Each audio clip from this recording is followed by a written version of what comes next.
Exchange के बारे में प्रीवियस लेक्चर में जो चीज़ें जानी थी उनके अलावा कुछ बाकी चीज़ें जैसे बिल के टाइप हो सकते हैं, उनके यूसेज पे डिपेंड करता है। बिल ऑन डिमांड या बिल एट साइट, ये दोनों एक ही बात है। इस केस में पेमेंट इमीडिएटली की जाती है ऑन डिमांड, यानी कि जब बिल दिखाया जाएगा, डिमांड की जाएगी या जब बिल दिखाया जाएगा साइट पे। इसमें कोई ग्रेस पीरियड भी अलाउ नहीं रहता है। जैसे मान लो कि 10 जनवरी को बिल की पेमेंट मांगी जा रही है तो 10 जनवरी को ही की जाएगी, इसमें कोई ग्रेस अलाउड नहीं होता है। सेकंड है bill after date. Bill after date के मामले में होता है कि इसमें एक फिक्स्ड पीरियड जितने दिन के लिए बिल इशू होता है उसके बाद पेमेंट होती है, लेकिन उस पीरियड की जो कैलकुलेशन चलती है वो चलती है from the date of drawing of the bill. जैसे कि कोई बिल इशू किया गया था, मान लो 1 जनवरी को ड्रॉ किया गया था बिल, यानी कि बिल लिखा गया था बिल के बनाने वाले के द्वारा, और यही बिल एक्सेप्ट किया गया था मान लो 5 जनवरी को, 5 जनवरी को ये एक्सेप्ट हुआ था। तो दो डेट हो गई, इसको कहेंगे डेट ऑफ ड्रॉइंग और इसको कहेंगे डेट ऑफ एक्सेप्टेंस। यानी कि जो क्रेडिटर था उसने 1 जनवरी को ये लिखा बिल ड्रॉ किया, लेकिन जो डेटर था, कस्टमर था, उसके पास पहुंचने में समय लगा और उसने 5 जनवरी को अपने साइन कर दिए एक्सेप्टेंस पे, यानी कि एक्सेप्टेंस हो गया। तो अब बात है कि जब इसकी कैलकुलेशन होगी बिल आफ्टर डेट की, तो इसमें ये बिल मान लो 2 महीने के लिए लिखा गया, तो ये जो 2 मंथ्स कैलकुलेट किए जाएंगे, 2 महीने ये कैलकुलेट किए जाएंगे यहाँ से 1 जनवरी से कैलकुलेट किए जाएंगे। 1 जनवरी से 2 महीना हो जाएगा फरवरी और मार्च, 1 मार्च को पूरा हो जाएगा, और साथ ही साथ इसमें 3 दिन ग्रेस के भी जोड़े जाएंगे, और इस तरह कुल मिलाकर के 4 मार्च इसकी मैच्योरिटी डेट होगी। सेकंड केस जो है बिल आफ्टर साइट, इसमें कहा जाता है कि जब बिल देखा गया, यानी कि उसने देखा जिस पे बिल लिखा गया था, इसमें भी फिक्स्ड पीरियड का के बाद पेमेंट होती है, लेकिन जो फिक्स पीरियड की कैलकुलेशन होती है वो होती है from the date of accepting the bill, जिस दिन बिल एक्सेप्ट किया, और ग्रेस पीरियड भी इसमें अलाउड होता है। तो इसमें ग्रेस पीरियड अलाउड होता है, बिल आफ्टर डेट में भी अलाउड होता है, लेकिन बिल ऑन डिमांड या बिल एट साइट में कोई ग्रेस अलाउड नहीं होती है। अब ये जो बिल आफ्टर साइट है, इसका एग्जांपल यहीं से लेते हैं। अभी ये जो हमने रखा एग्जांपल कि मान लो कस्टमर ने 5 जनवरी को उसको एक्सेप्ट किया था, तो इस केस में ये वाला जो केस है, इसमें जब कैलकुलेशन करेंगे उसी ऊपर वाले के एग्जांपल को लेते हुए, तो वो 5 जनवरी से काउंट होगा 2 महीना, यानी कि 5 जनवरी से हम 2 मंथ्स लगाएंगे, तो सीधा सीधा जब मंथ्स में होता है तो केवल मंथ काउंट किया जाता, दिन ध्यान नहीं रखा जाता। यानी कि 5 जनवरी से 1 महीना पूरा हो जाएगा 5 फरवरी को, और 2 महीना पूरा हो जाएगा 5 मार्च को। तो 5 मार्च को तो 2 महीने पूरे हुए, प्लस इसमें 3 डेज जोड़ देंगे हम ग्रेस के, और इसलिए जो ड्यू डेट बनेगी 5 + 3 यानी कि 8 मार्च बनेगी। तो बस ये केस होता है इन तीनों का। आगे देखते हैं नेक्स्ट इसी में अकाउंटिंग ट्रीटमेंट। अब देखेंगे कि इनका अकाउंटिंग ट्रीटमेंट किस तरीके से किया जाता है। अकाउंटिंग ट्रीटमेंट सबसे पहले इसमें in the books of drawer और in the books of drawing, इन दोनों केसेस को हम समझेंगे। अकाउंटिंग ट्रीटमेंट जब किसी भी चीज का पूछा जाता है तो उसका मतलब होता है कि अकाउंटिंग में किस तरीके से उसको हम रिकॉर्ड करेंगे और किस तरीके से उसको लेजर में रखा जाएगा। सबसे पहले हम देखते हैं इन द बुक्स ऑफ ड्रॉअर, या सेलर या क्रेडिटर का हो या सप्लायर का हो। जनरली जो बिल्स ऑफ एक्सचेंज की जब बात करते हैं तो बिल ऑफ एक्सचेंज को ड्रॉ करना, या इशूअर भी इसको कह सकते हैं, इशू करता है, या इसको मेकर भी कह सकते हैं, बनाता है बिल, इसलिए सेलर होता है, ये क्रेडिटर होता है या सप्लायर होता है। एक ही बात है इन सबका, कुल मिलाकर के जिसका पैसा उधार है वो लिखता है बिल। अगर बिल ऑफ एक्सचेंज की बात करें तो जिसका पैसा उधार है वो बिल लिखता है। जब वो बिल लिखता है तो हम उसको ड्रॉअर कहते हैं। तो ड्रॉअर की बुक्स में एंट्री किस तरीके से होगी। जर्नल एंट्री जब भी हम करते हैं तो ये देखना जरूरी होता है कि हम किसकी बुक में रिकॉर्ड कर रहे हैं, क्योंकि उसके लिए रिकॉर्ड करते हैं और जो दूसरी पार्टी है उसको हम रिकॉर्ड में रखते हैं। इस बात को इस एंट्री से यहाँ पे क्लियर करेंगे। इस एग्जाम्पल एक रखा है, अनिल ने ड्रॉ किया एक बिल 1 जनवरी 2020 को विक्रम पर 2 महीने के लिए 5,000 रुपए का। अब यहाँ पे चाहे गुड्स बेची थी, अभी बेची या कभी पहले बेची, इससे कोई विशेष मतलब नहीं होता है। हम सीधे डायरेक्ट बिल के ट्रीटमेंट पे बात कर रहे हैं। पहले से अनिल का कोई रुपया चाहिए था विक्रम पे 5,000 रुपए, तो अनिल ने बिल लिख दिया 1 जनवरी को विक्रम पे 2 महीने का, और विक्रम ने उस बिल को एक्सेप्ट भी कर लिया कि ठीक है भाई 2 महीने बाद मैं आपके पैसे दे दूंगा, मैंने आपसे कोई सामान खरीदा था या कुछ सप्लाई लिया था, कुछ भी था, उसके 5,000 रुपए इसने एक्सेप्ट भी कर लिए। तो केवल अगर मैं इस बात की कहूं तो इसकी एंट्री किस तरीके से होगी? इसकी एंट्री होगी, अनिल ने जब बिल लिखा तो यहाँ पे जिस डेट को, यानी कि ड्राइंग की जो डेट होती है उस दिन एंट्री हो जाती है। जनवरी 1 को इन्होंने बिल लिखा, हम अनिल की बुक में लिख रहे हैं, तो अनिल की तो बुक है ही। अब ये ध्यान रखेंगे कभी भी ओनर का नाम नहीं आता है एंट्रीज में, क्योंकि उसकी तो बुक ही है। अब हम लिखेंगे दूसरी पार्टी का नाम, यानी कि विक्रम। तो विक्रम पे उसने बिल लिखा, जो बिल लिखता है उसके लिए एक्सेप्टेंस होने के बाद वो बिल BR बन जाता है।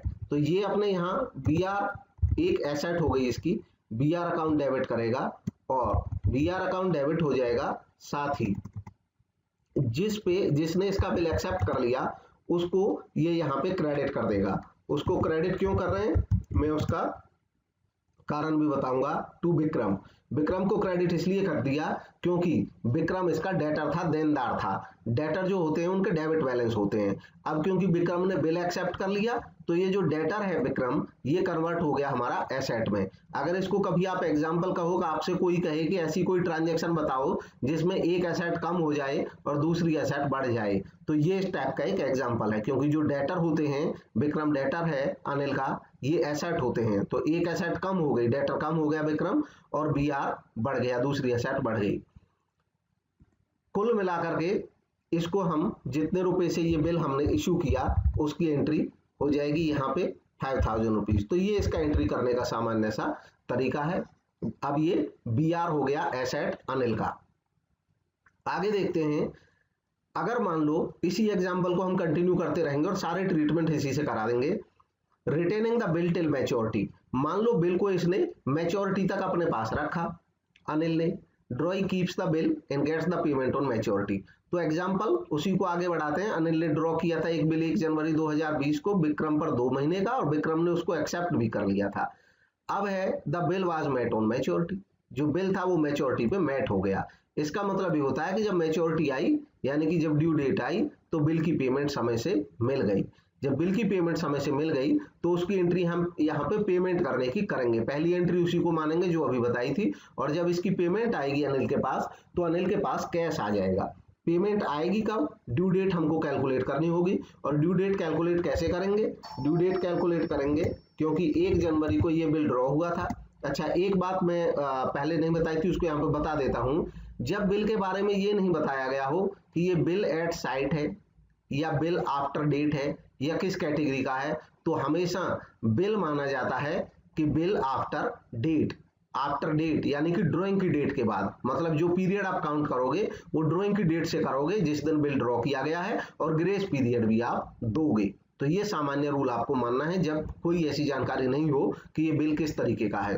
तो अब हम यहाँ पे मैच्योरिटी डेट कैलकुलेट करेंगे। तो 1 जनवरी जो है इसमें हम प्लस कर देंगे, 1 जनवरी में हम प्लस कर देंगे 2 मंथ्स। 2 मंथ्स हम 1 जनवरी में प्लस करेंगे तो ये हमारे पास निकल करके आ जाएगा। 2 महीने पूरे करने हैं, सीधे महीने से महीना लगाते हैं। 1 जनवरी से 1 फरवरी तक 1 महीना होगा और 1 मार्च को 2 महीना हो जाएगा। तो ये इस तरीके से 1 मार्च हो गया, 2 महीने हो गए। लेकिन अब इसमें हम 3 डेज ग्रेस के भी देंगे। तो 3 डेज जैसे ही ग्रेस के देंगे तो ये हो जाएगा 4 मार्च, यानी कि अब जो हमारी एंट्री होगी वो हो जाएगी 4 मार्च को। तो इसलिए इसमें एंट्री करेंगे 4 मार्च को।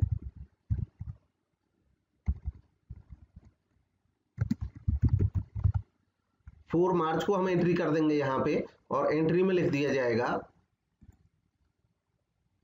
ये बिल का पेमेंट आ गया। तो अनिल की बुक्स में हम ये एंट्री कर रहे हैं, अनिल को पैसा मिल जाएगा, इसलिए यहाँ पे एंट्री हो जाएगी कैश अकाउंट। कैश की जगह बैंक भी हो सकता है, अगर चेक से पेमेंट मिलती है तो वो नॉर्मल बात है। कैश अकाउंट डेबिट और एंट्री हो जाएगी टू, अब जो इसका बिल रिसीवेबल था वो समाप्त हो जाएगा, जो इसकी एसेट थी वो समाप्त हो जाएगी, टू BR, और इसका मतलब हुआ कि amount collected from the bill, bill से अमाउंट कलेक्ट हो गई। इस तरीके से बस 5000 से ये एंट्री भी पूरी हो जाएगी। नरेशन आप लिख लेंगे, जैसी ट्रांजैक्शन है वैसी नरेशन लिख दी जाती है एंट्री में। इसके बाद अगला ट्रीटमेंट देखते हैं, send the bill to bank for collection before maturity. कभी कभी ऐसा होता है कि जो क्रेडिटर होते हैं, यानी कि जो ड्रॉई होता है, यानी कि जो सेलर होता है, वो क्या करते हैं, उनके पास समय नहीं होता, बहुत सारे बिल होते हैं उनके पास कि वो खुद कलेक्ट करें, तो वो अपने बैंक को भेज देते हैं जब मैच्योरिटी डेट आती है उससे कुछ दिन पहले कलेक्शन के लिए, और उनका बिल, उनका जो बैंक होता है वो उनकी तरफ से बिल को कलेक्ट कर लेता है। तो जब इस टाइप की ट्रांजैक्शन दी गई हो, इस टाइप की इंफॉर्मेशन हो, तो उसकी एंट्री कैसे करते हैं। अनिल ड्रॉ करता है एक बिल 1 जनवरी 2020 को, सेम केस है, विक्रम को 2 महीने का 5000 रुपए का, और विक्रम से एक्सेप्टेंस मिल जाती है इस बिल की। 1 मार्च 2020 को बिल को बैंक में भेज दिया कलेक्शन के लिए। आपको याद होगा अभी हमने कैलकुलेट किया था कि जो इसकी ड्यू डेट बन रही है वो बन रही है 4 मार्च। 4 मार्च से पहले ही 1 मार्च हो सकता है, इवन 10 दिन पहले हो सकता है, 12 दिन पहले हो सकता है, उससे कोई फर्क नहीं पड़ता है। जिस दिन भेजा है उस दिन एंट्री करते हैं। 1 मार्च को बिल को कलेक्शन के लिए बैंक में भेजा और bill was met on maturity, यानी कि बिल की पेमेंट मिल गई मैच्योरिटी पे। तो अब यहाँ पे हम एंट्री करेंगे कि जिस दिन वो भेजा उन्होंने भेजा वो मार्च 1 को। 1 मार्च को जब इन्होंने भेजा यहाँ पे, तो इसकी एंट्री हो जाएगी बिल सेंट फॉर कलेक्शन की एंट्री, क्योंकि BRN के यहाँ से चला गया, और ये इसको रिकॉर्ड में रखने के लिए लिखेंगे bill sent for collection. Collection के लिए इन्होंने बिल भेजा है 5000 रुपए का, जितने का बिल था उतना यहाँ पे अमाउंट में आ जाता है, और इधर लिख दिया जाता है टू BR, यानी कि जो BR था वो अब इनके पास नहीं रहा, वो इन्होंने कलेक्शन के लिए भेज दिया। मान लो इसकी इंफॉर्मेशन आ जाती है इनके पास 4 मार्च को, मतलब जब इसकी ड्यू डेट आई तो बैंक को वो पैसा मिल गया, तो बैंक इनको इन्फॉर्म कर देगा, इनका पैसा दे देगा, और यहाँ पे एंट्री हो जाएगी जिस दिन कलेक्शन की एंट्री आएगी। अगर मान लो ये कैश ले आते हैं तो कैश, अदरवाइज इनके बैंक अकाउंट में पैसा पड़ता है, इसलिए जनरली बैंक यहाँ पे आ जाता है, कैश या बैंक अकाउंट डेबिट हो जाएगा। और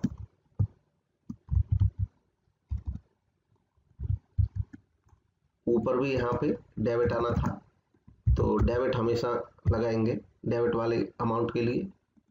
इधर ये 5000 कैश या बैंक अकाउंट डेबिट हो जाएगा, और लिखेंगे मार्च 4 को ये एंट्री होगी, मार्च 4 को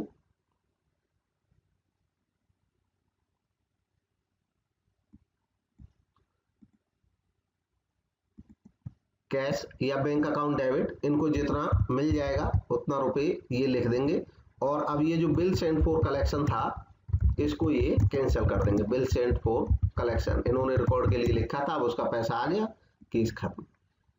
नेक्स्ट ऐसे ही अगला केस है डिस्काउंटिंग ऑफ बिल, अगर बिल को डिस्काउंट कराया जाए। देखो डिस्काउंट का मतलब क्या होता है, कभी कभी जो सेलर होते हैं उनको बिल तो मिल गया, लेकिन सेलर को भी आगे सामान खरीदना है, अपनी पेमेंट करनी है, तो जो सेलर होता है वो क्या करता है, उसको कैश की जरूरत पड़ गई तो वो बैंक के पास जाते हैं और बैंक से कहते हैं कि भी हमें पैसे की जरूरत है और हमारे बिल की जो पेमेंट है वो 1 महीने या 2 महीने बाद आएगी। तो बैंक वालों से वो पैसा मांगते हैं, बैंक वाले उस बिल को रख लेते हैं और इनको पैसा दे देते हैं। इनको जब पैसा मिल जाता है डिस्काउंट कराने का तो उसको कैसे रिकॉर्ड करते हैं, यहाँ पे इसी तरह का एक क्वेश्चन दिया है। अनिल ने ड्रॉ किया बिल 1 जनवरी 2020 को, वही केस है सेम, 2 महीने का 5000 का।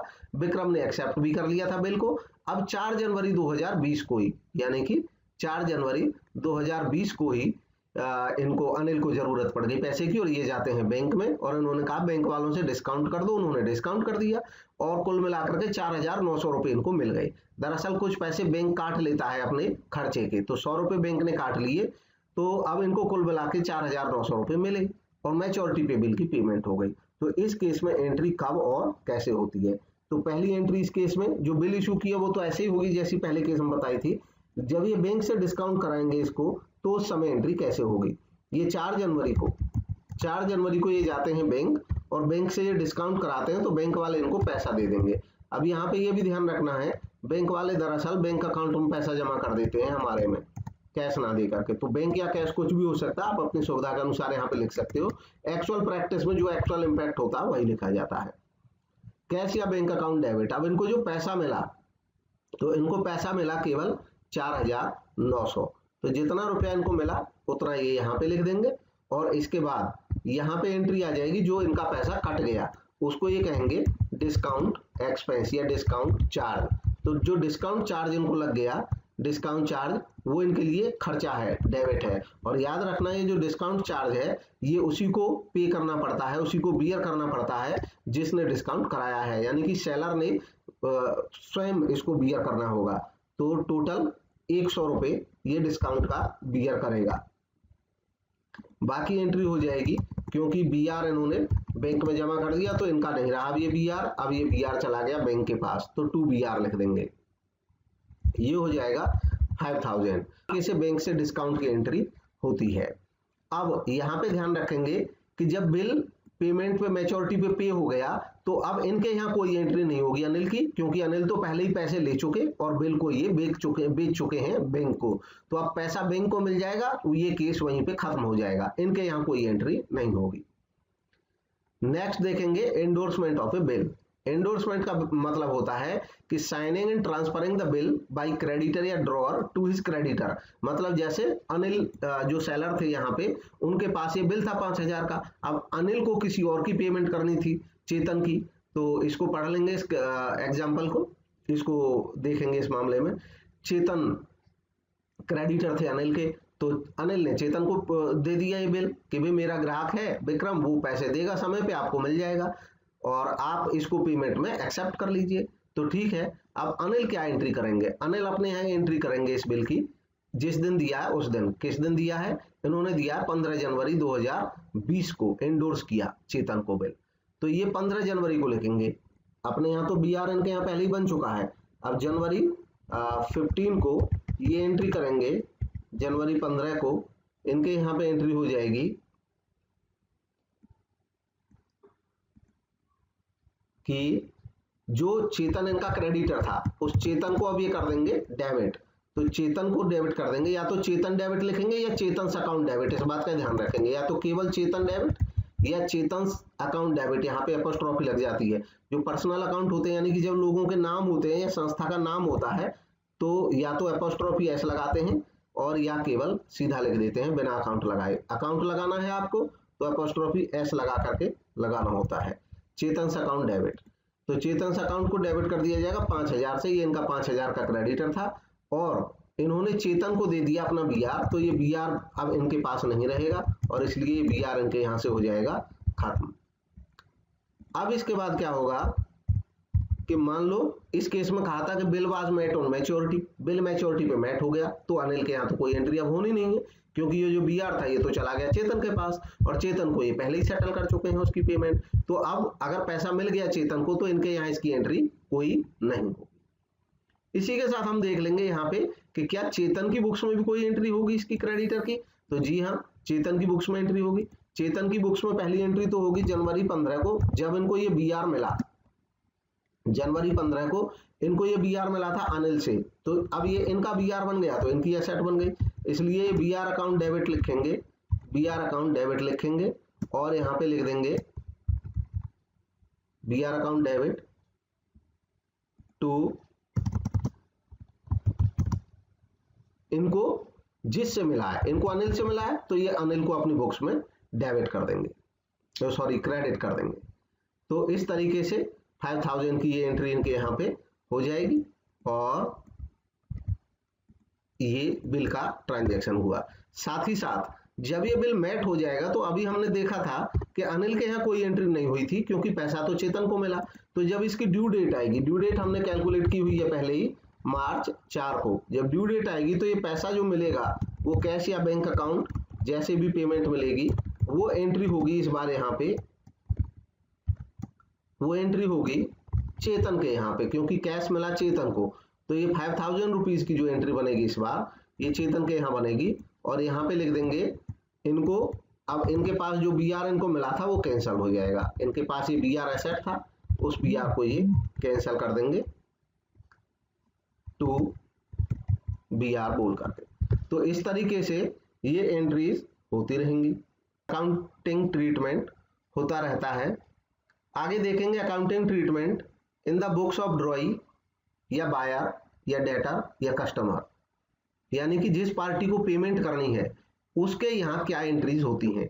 तो अभी तक जितने भी केस हमने डिस्कस किए, इन सब केसेस में मतलब चाहे उस बिल को मैच्योरिटी तक अपने पास रखा हो सेलर ने, क्रेडिटर ने, ड्रॉअर ने, या वो बैंक में कलेक्शन के लिए भेज दिया हो, या उसको एंडोर्स कर दिया हो किसी थर्ड पार्टी को, या उसको बैंक से डिस्काउंट करा लिया हो, चाहे जो भी केस हो, अगर उस बिल की पेमेंट समय पे हो गई है तो जो एंट्री होती हैं बायर के यहाँ, कस्टमर के यहाँ, या कहो ड्रॉई के यहाँ, तो उसके यहाँ एंट्रीज पे कोई फर्क नहीं पड़ता है, क्योंकि उसको तो पैसे देने थे, चाहे वो पैसे बैंक में जमा करने पड़े उसको, चाहे वो पैसे उसको अनिल को देने पड़े, चाहे वो पैसे चेतन को देने पड़े, कहीं भी देने पड़े, उनके यहाँ एंट्री केवल पेमेंट करने की होगी। जैसे इसी एग्जांपल को हम फिर से लेते हैं और आप ये मान लो ये एग्जांपल अब तक जो हमने केस कराए उन सब से रिलेटेड है, चाहे जैसा भी केस हो। अगर ये लाइन यहाँ पे लिखी गई है कि bill was met on due date पे बिल पे हो गया, तो बस विक्रम के यहाँ दो एंट्री होती हैं। एक एंट्री होती है पहले जब इन्होंने इस बिल को एक्सेप्ट किया था, बिल की एक्सेप्टेंस की अगर क्वेश्चन में अलग डेट दी हो तो उस दिन माना जाता है, नहीं तो जिस दिन ड्रॉ है उसी दिन मान लिया जाता है एक्सेप्टेंस को भी। तो जब इन्होंने बिल एक्सेप्ट किया उस टाइम पे इन्होंने ये बिल एक्सेप्ट किया था अनिल को, तो अनिल को ये डेबिट कर देंगे। अनिल को डेबिट क्यों कर रहे हैं? क्योंकि अनिल इनका क्रेडिटर था, तो जो क्रेडिटर था उसको डेबिट करके उन्होंने उसका हिसाब खत्म कर दिया कि भाई अब आप हमारे क्रेडिटर की लिस्ट में नहीं रहोगे, और आपको क्योंकि हमने बीपी दे दिया है, तो ये बीपी दे दिया, यानी कि एक बिल्स पेबल इनकी लायबिलिटी क्रिएट हो गई। एक दिन किसी ने क्वेश्चन पूछा था इस टाइप का कि ऐसी कोई ट्रांजैक्शन बताइए कि एक लायबिलिटी बढ़े और दूसरी कम हो जाए, तो ये उसी का एग्जांपल है। अनिल क्रेडिटर था विक्रम का, तो ये जो क्रेडिटर की लिस्ट में से अनिल कम हो जाएगा, यानी कि क्रेडिटर कम हो गए, एक लायबिलिटी कम हो गई, लेकिन बिल्स पेबल इनका बढ़ गया, तो बीपी भी लायबिलिटी होती है, एक लायबिलिटी कम हुई दूसरी बढ़ गई, तो 5,000 रुपए से हम यहाँ पे इसको रिकॉर्ड कर देंगे। और इस तरीके से ये एंट्री तो हुई इनके बिल एक्सेप्टेंस के समय की, नरेशन लिख देंगे जैसे एंट्रीज की लिख देते हैं कि एक्सेप्टेंस गिवन टू अनिल, या जो भी आपको लिखना है, इंफॉर्मेशन होनी चाहिए केवल ट्रांजैक्शन की ब्रीफ में, वो नरेशन हो जाती है।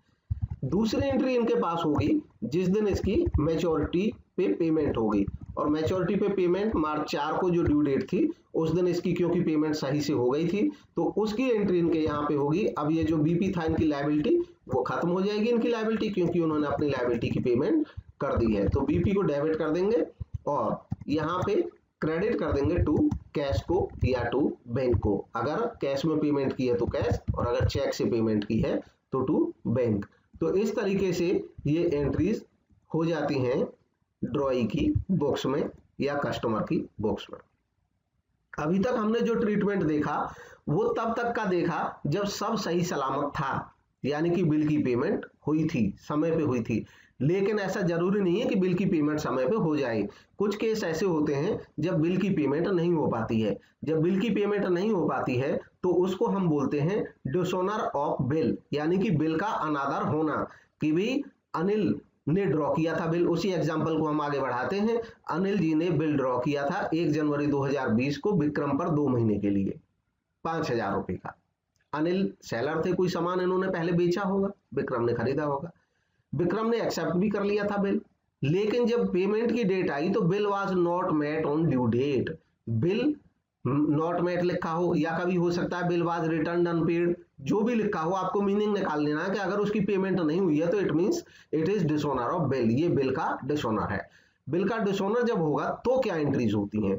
तो बुक्स ऑफ अनिल, अनिल की बुक्स में इसकी क्या एंट्री होंगी जब डिसऑनर होगा? तो केवल मैं डिसऑनर की एंट्री यहां पे करूंगा, जो कंसर्न एंट्री है डिसऑनर वाली।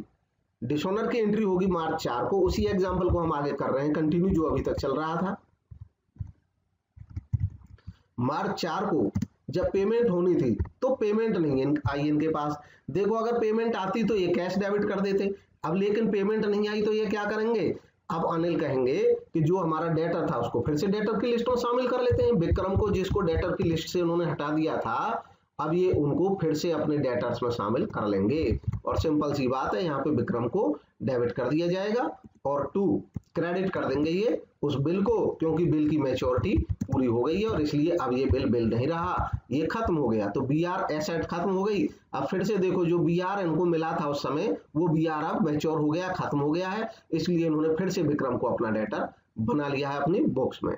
तो इसलिए यहाँ पे एंट्री फिर से हो जाएगी 5000 रुपए की। तो ये तो अनिल की बुक्स में हुई। अब जब डिसोनर होगा तो विक्रम की बुक्स में क्या एंट्री होगी? तो याद रखें, विक्रम की जो बुक में एंट्री होगी, विक्रम की बुक में भी एंट्री इसी तरीके से उसके कैंसिलेशन की ही एंट्री होती है। जब ये कैंसिलेशन की एंट्री होगी तो विक्रम क्या करेंगे, विक्रम का जो बीपी था, जो इनकी लायबिलिटी थी, वो अब लायबिलिटी नहीं रही क्योंकि उसकी मैच्योरिटी खत्म हो गई है, इसलिए ये बीपी को कर देंगे अपने यहाँ से डेबिट और इस तरह से इनकी जो ये बीपी लायबिलिटी थी ये खत्म हो जाएगी और ये फिर से क्रेडिटर बना लेंगे अनिल को अपना, क्योंकि अनिल को पेमेंट जानी थी, अब वो किसी भी कारण से पेमेंट नहीं हुई तो ये क्या करेंगे, फिर से इनको अपना क्रेडिटर बना लेंगे टू अनिल और एंट्री हो जाएगी वही 5000 रुपीज की ये।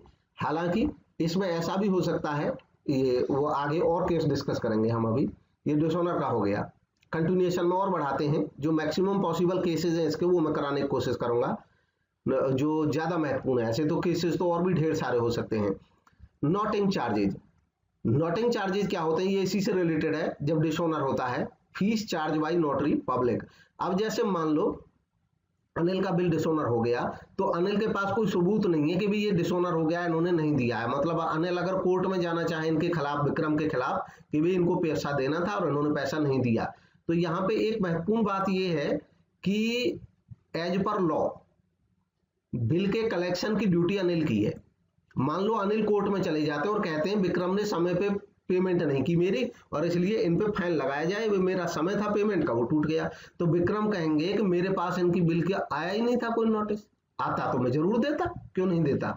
तो अब इनको साबित करना पड़ेगा अनिल को। तो इसलिए ज्यादातर क्या करते हैं, जब ऐसा केस होता है कि मतलब इनको लगता है कि हो सकता है वो डिसऑनर ना हो जाए, ज्यादातर बड़े बिजनेसमैन जो होते हैं वो क्या करते हैं, कोर्ट में, जो कोर्ट्स होते हैं, न्यायालय जो होते हैं, वहां पे कुछ एडवोकेट या लॉयर, कुछ लॉयर्स को कोर्ट एक उनको अथॉरिटी देता है नोटरी की, जिसको पब्लिक नोटरी बोलते हैं, कोर्ट्स में मिल जाएंगे पब्लिक नोटरी। तो पब्लिक नोटरी की अथॉरिटी दे देता है। अब अनिल उन वकील से संपर्क करेगा कि भाई आप पब्लिक नोटरी हो, आप पब्लिक को नोटिस भेजते हो, तो देखो मेरा ये पेमेंट नहीं आ रहा है, आप विक्रम को भी नोटिस भेज दो। अब वो लॉ ऑफिसर हैं एक, वो जब इनको, जो एडवोकेट हैं, लॉयर हैं कोर्ट से, पब्लिक नोटरी जो है, वो पब्लिक नोटरी विक्रम को नोटिस भेजेंगे पेमेंट करने के लिए। और अगर ये पेमेंट विक्रम नहीं करेंगे तो अब एक कानूनी वो मिल गया हमको, लीगल प्रोटेक्शन मिल गई कि वाकई में हमारे पास सबूत है कि इन्होंने पेमेंट नहीं भेजी है। अब वो नोटरी अपनी कुछ फीस लेता है जिसको नोटिंग चार्ज बोलते हैं। तो जो नोटिंग चार्ज होता है दरअसल उसकी पेमेंट तो करनी पड़ती है शुरू में, कैश में तो पे उसको करना पड़ता है जिसके पास बिल होगा। जैसे अनिल के पास बिल है तो भाई पेमेंट किसको चाहिए, अनिल को चाहिए, तो कोर्ट कौन जाएगा, अनिल जाएगा। तो नोटिंग चार्ज कैश में पे कौन करेगा, अनिल करेगा। लेकिन क्योंकि ये जो नोटिंग चार्ज है अनिल को जो देना पड़ा है, ये विक्रम की वजह से देना पड़ा है, क्योंकि विक्रम ने समय पे पेमेंट नहीं की, इसलिए अनिल इस नोटिंग चार्ज को चार्ज कर लेता है विक्रम से। तो कैसे करते हैं इसकी एंट्री देखिए अब कैसे होती है। एक केस समझ आ गया होगा, नहीं तो इस एग्जाम्पल को पढ़ लें, समझ आ जाएगा। बिल डिसऑनर हो गया, ड्यू डेट पे जो बिल था, और नोटिंग चार्जेस 200 अनिल को पे करने पड़े। नेचुरली वही पे करेगा जिसके पास वो बिल है। तो अब इसकी एंट्री क्या होगी, तो सबसे पहले देखेंगे हम डिसऑनर के टाइम पे। बाकी एक्सेप्टेंस की एंट्री एज इट इज जैसे अब तक बताएं, केवल डिसऑनर की एंट्री विद नोटिंग चार्ज कैसे होगी। तो जो ड्यू डेट आएगी उसमें एंट्री होगी इसकी मार्च 4 को। मार्च 4 को अनिल की बुक्स में एंट्री क्या होगी, अनिल फिर से अपना डेटर बना लेंगे विक्रम को, क्योंकि ये वही एंट्री हो रही है डिसऑनर वाली, केवल इसमें नोटिंग चार्ज एक बढ़ेगा, उसकी मैं एंट्री कर रहा हूं। विक्रम को ये अपनी बुक्स में फिर से डेटर बना लेगा और इस बार विक्रम को जो डेबिट बनाएगा ये कहेगा कि 5000 रुपए तो देखो तुमको बिल के ही देने थे, प्लस 200 तुम्हारी वजह से मुझे चार्ज देना पड़ गया कोर्ट में, इसलिए अब तुम मुझे डेटर हो गए 5200 से, यानी कि तुम मुझे चुकाओगे 5200। तो और ये एंट्री यहाँ पे करेगा टू बी आर, क्योंकि बी आर तो इनका कैंसिल हो गया, और जो बी आर कैंसिल हो गया आपको पता है बी आर की कीमत थी 5000 और 200 रुपये, क्योंकि इसने विक्रम ने कैश में खर्च किए, तो कैश तो किसका कम हुआ, विक्रम का कम हुआ, तो टू कैश, कैश जब कम होता है तो उसको क्रेडिट करते हैं, तो कैश जो कम हुआ वो सॉरी अनिल का हुआ, तो अनिल के यहाँ पे अनिल की बुक्स में हम टू कैश, कैश को क्रेडिट कर रहे हैं। कुल मिलाकर के बी आर 5000 का था अनिल का, जो बिल था इसकी एसेट थी वो मैच्योर हो गई, खत्म हो गई, और कैश इसको और देना पड़ गया 200 रुपए, कुल मिलाकर के 5200 रुपए, लेकिन ये मांग लेगा किससे, विक्रम से, क्योंकि इसको इसका बी आर नहीं करना होगा पैसा। अब इसी एंट्री को विक्रम अपने यहाँ किस तरीके से करेगा, विक्रम के यहाँ जब ये एंट्री होगी तो विक्रम के यहाँ एंट्री इस तरीके से होगी, उसी डेट पे एंट्री होगी विक्रम के यहाँ पे बिल्स पेबल। बिल्स पेबल जो है वो इनका बिल था 5000 का, तो 5000 रुपए से तो इनका बिल कैंसिल हो गया, बीपी कैंसिल हो गया। दूसरा भी ये इन पे एक खर्च पड़ गया, ये जो कैश नोटिंग चार्जेस वाला था, यहाँ पे ध्यान रखना अनिल की बुक में कैश ही लिखेंगे, लेकिन विक्रम ने कैश में तो नहीं दिया, लेकिन ये अल्टीमेट जो खर्चा है वो विक्रम के ऊपर पड़ेगा अब, इसलिए जो नोटिंग चार्ज खर्चा है वो लिखा जाएगा विक्रम की बुक्स में। जो बायर थे जिन्होंने पेमेंट नहीं दी, जो पेयर थे जिनको पे करना था नोटिंग चार्जेस, तो नोटिंग चार्जेस डेबिट इनके यहाँ होगा, एंट्री हो जाएगी डेबिट, नोटिंग चार्जेस डेबिट, क्योंकि इसके लिए खर्चा है, और ये हो जाएगा खर्चा इनके यहाँ कितने 200 रुपये का, और कुल मिलाकर के अब ये क्रेडिट करेंगे, कुल मिलाकर के ये क्रेडिट करेंगे अपने यहाँ अनिल को। अनिल इनका क्रेडिटर 5000 से तो था ही, 200 और जो चार्ज पड़ गया वो भी इसके ऊपर जुड़ गया, तो कुल मिलाकर के 5200 से क्रेडिटर बन गया विक्रम, सॉरी अनिल।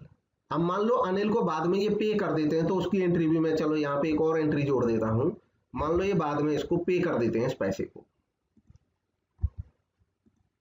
बाद में इनकी सहमति बनी, बातचीत हुई, कोर्ट में गए तो लगा कि ठीक है सुलझा देते हैं मामले को, दोनों में एग्रीमेंट बन गया, तो विक्रम कहेगा कि यार पैसे ले लो कोई बात नहीं है, जो होगा सो होगा, तो उन्होंने कहा ठीक है, 10 तारीख को सहमति बन गई दोनों में, तो 10 तारीख को इन्होंने पेमेंट कर दी इसकी, तो जो पेमेंट होगी उसकी एंट्री सिंपली हो जाएगी इस तरीके से, यहाँ पे ये एंट्री कर देंगे अनिल डेबिट, क्योंकि अनिल तो अब इनका क्रेडिटर बन चुका था, अब उसकी फाइनल पेमेंट जब करेंगे ये विद नोटिंग चार्ज जो टोटल 5200 बन रहा था, उसकी कैश या बैंक, इस तरीके से एंट्री हो सकती है 5200 और 5200, तो जो क्रेडिटरशिप थी वो यहाँ पे इनकी पूरी हो जाएगी। ठीक ऐसी ही एक एंट्री अनिल की बुक्स में भी होगी जब ये पेमेंट सेटल हो जाएगी, जब ये ड्यू सेटल हो जाएगा। मैं इसको लिख देता हूं कि ये होगा बिल सेटल के केस में, व्हेन बिल सेटल्स, यानी कि व्हेन पेमेंट मेड,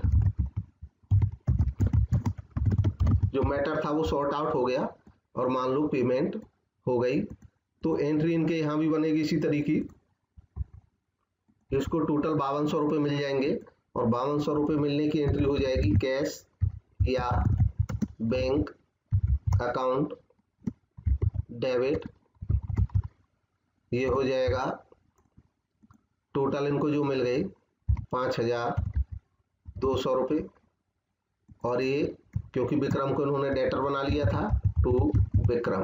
देखो जर्नल एंट्री के रूल वही हैं जो अपनी जगह रहते हैं, आप लगाओगे डेबिट क्रेडिट क्यों हो रहे हैं तो सब वही रह रहे हैं, हाँ केस स्पेशल होते हैं, उनका एक दफे जानकारी हो जाए तो वो सब आसानी से आप एंट्रीज कर लोगे।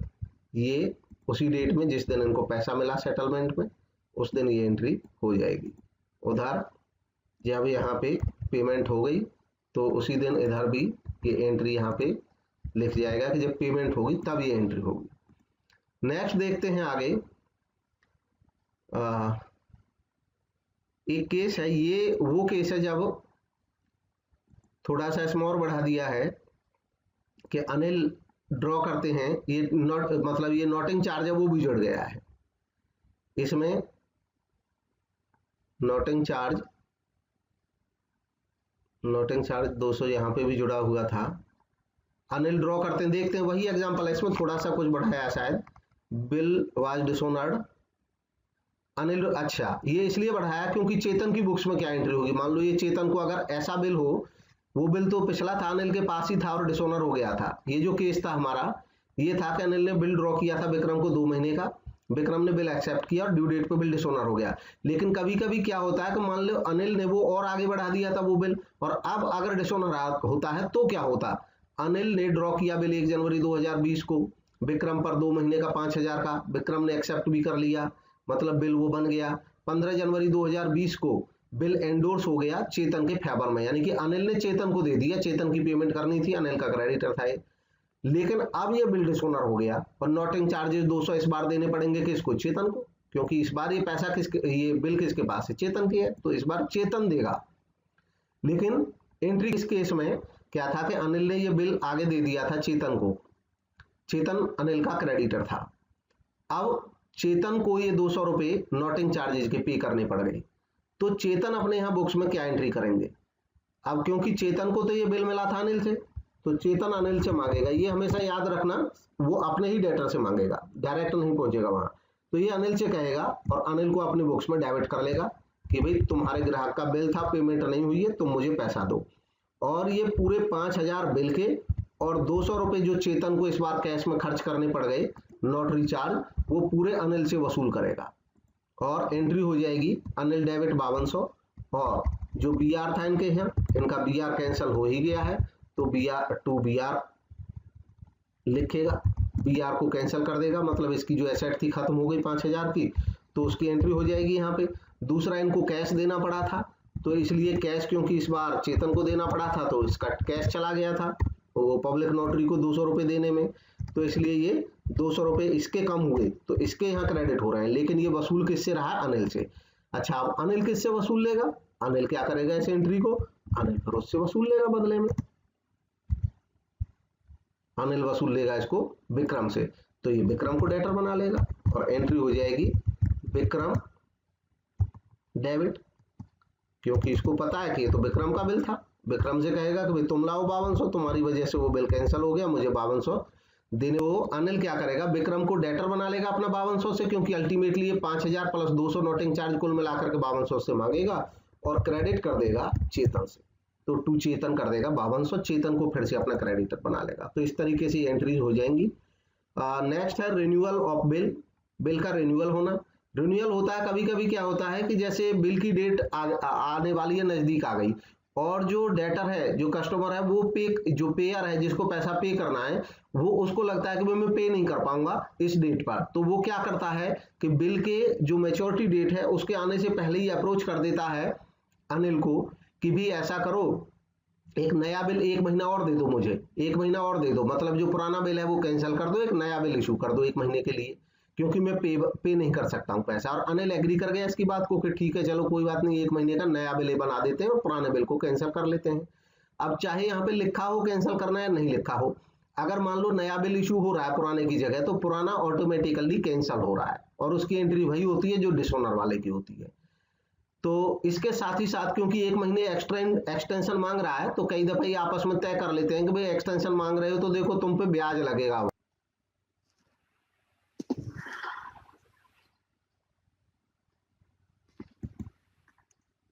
विक्रम को ये डेटर फिर से बना लेंगे, पुराने बिल के कैंसिलेशन जैसी ही एंट्री होगी, और इसका जो बिल था बी आर वो कैंसिल हो गया, उसके कैंसिलेशन की एंट्री हो जाएगी। अनिल के लिए बी आर था 5,000 रुपए का, तो एज इट इज कैंसिल हुआ है, इस बार केवल 5,000 रुपए के कैंसिलेशन की एंट्री होगी और नए बिल के इशू की एंट्री हो जाएगी। बस नए बिल के जो इशू की एंट्री होगी वो जिस डेट पर इशू करेंगे, जैसे मान लो 4 मार्च को इन्होंने अप्रोच किया था, तो 4 मार्च की डेट में ही एक नया बिल इनकी तरफ से इशू हो जाएगा और नए बिल इशू करने की एंट्री हो जाएगी फिर से एक बी आर अकाउंट डेबिट, ये जितने दिन का होगा उतने दिन के लिए एक नया बिल ये फिर से 5,000 का बना देगा।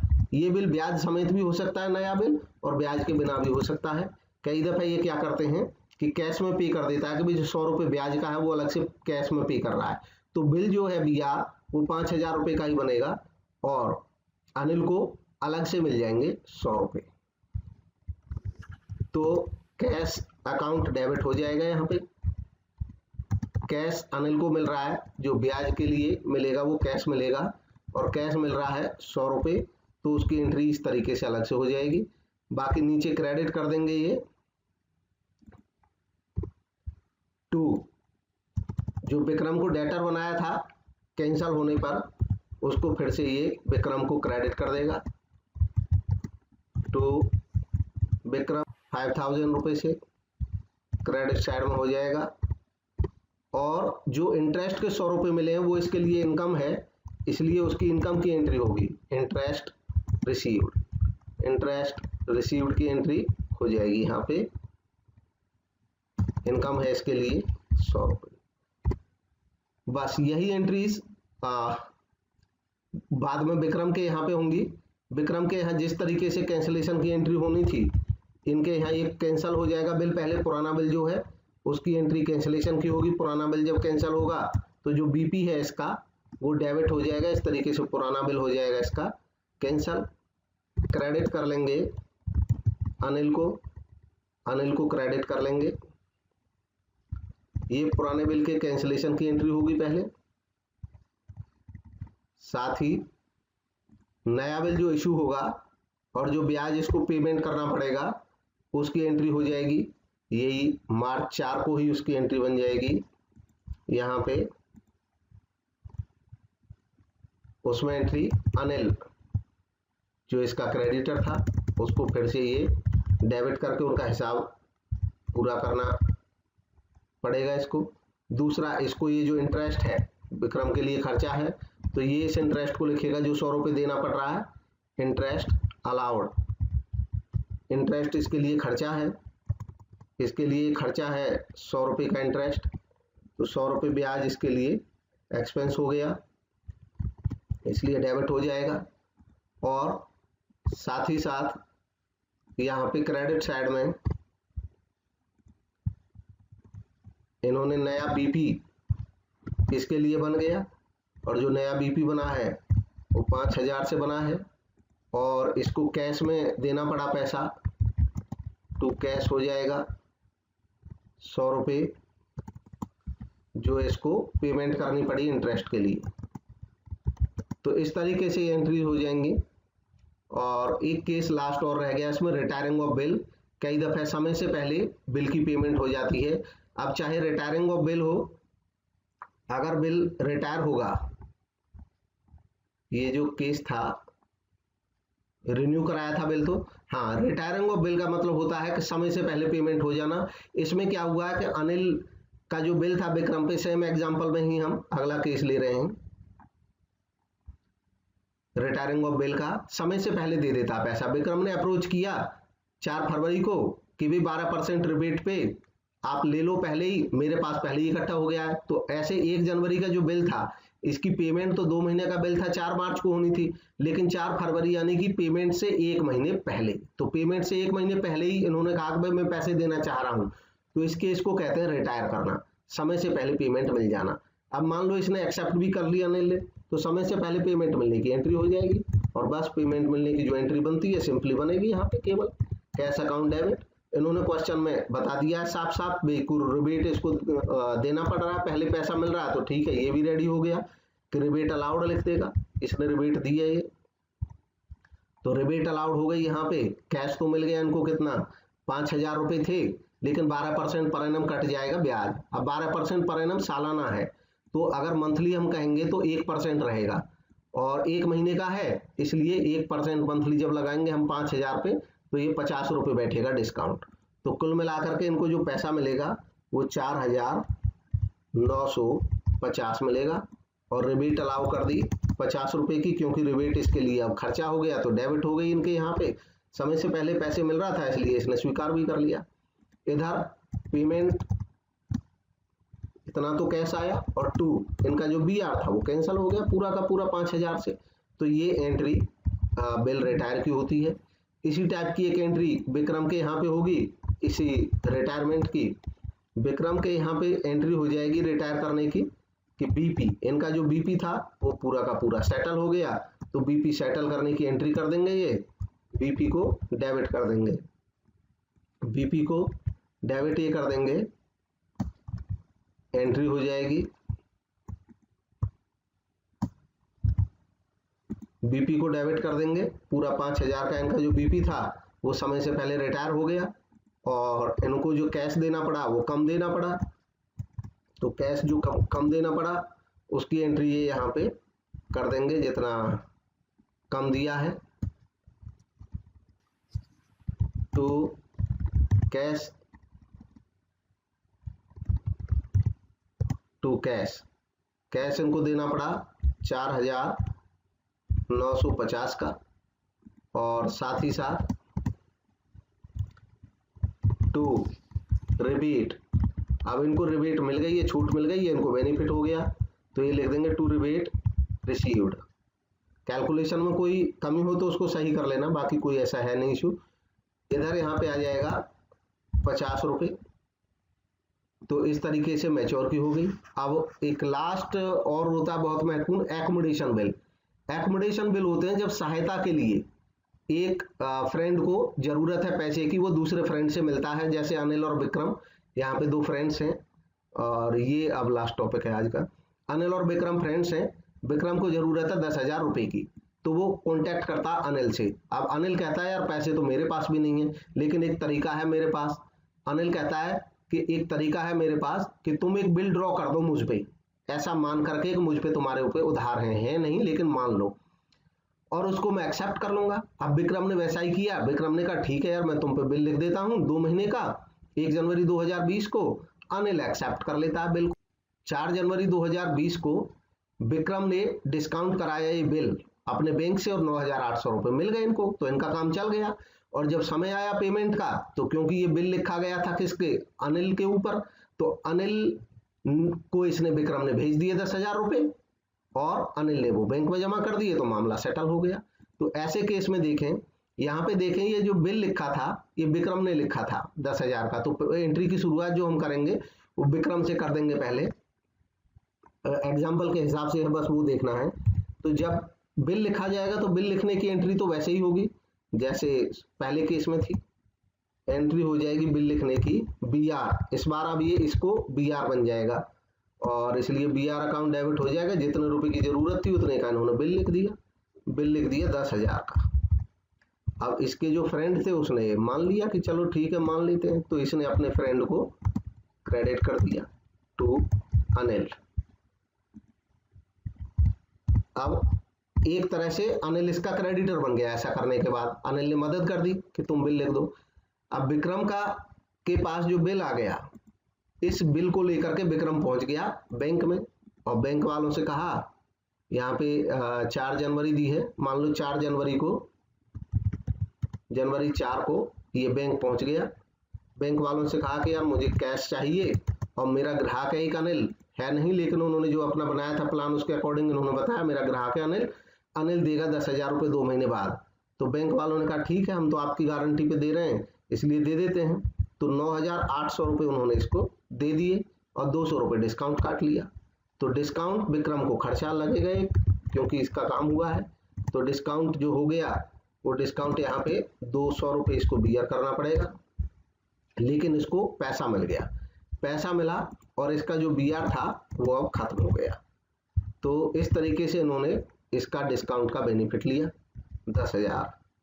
अब इसका कहो कि जो पेमेंट का जब समय आया, तो क्योंकि अल्टीमेटली ये पैसा तो इसी को देना था विक्रम को ही, अनिल को तो पे करना नहीं है, तो समय से ही इसने ये पैसा 10,000 रुपये भेज दिया उसके पास, अनिल के पास। तो एंट्री हो जाएगी मार्च 4 को, जब मैच्योरिटी की डेट आई उस समय इसने पैसा भेज दिया।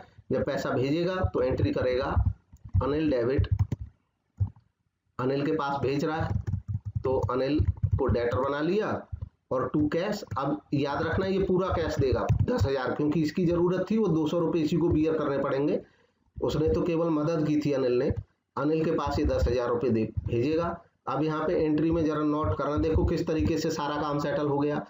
इसने BR बनाया, वो BR यहाँ कैंसिल हो गया। अनिल को इसने क्रेडिटर दिखाया था 10,000 का, आज 4 मार्च को अनिल को डेबिट कर दिया, तो अनिल का भी हिसाब खत्म हो गया, अकाउंट से खत्म हो गया, BR पहले ही खत्म हो गया था। अल्टीमेटली हुआ क्या, कैश मिले थे इसको 9800, जिसका इसको डिस्काउंट बियर करना पड़ा खर्च 200, और आज इसने वो कैश पे कर दिया, तो इसका 10,000 का काम चल गया, 200 रुपये इसका खर्च लगा, ये सारा इसका ट्रीटमेंट रहा। अच्छा, अनिल के यहाँ भी इसकी एंट्री होगी, चाहे अकोमोडेशन बिल है लेकिन एंट्री जरूर होगी।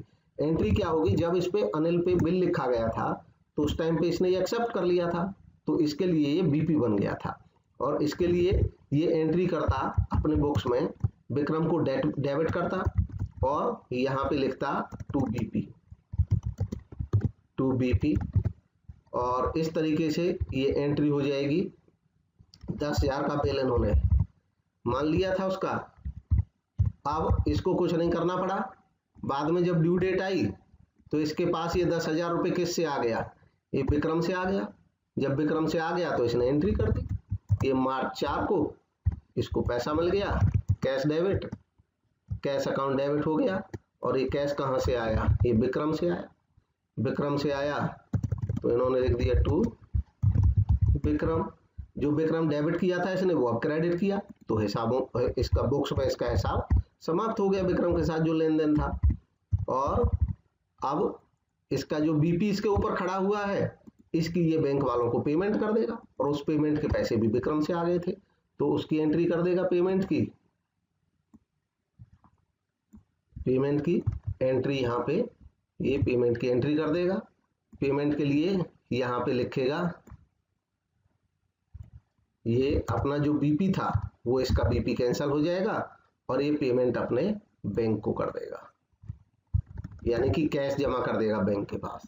इस तरीके से जो कैश इसके पास आया था वो चला गया, वो खत्म हो गया, बीपी जब वो कैंसिल हो गया, विक्रम था वो कैंसिल हो गया, और इसने अपने दोस्त की मदद कर दी।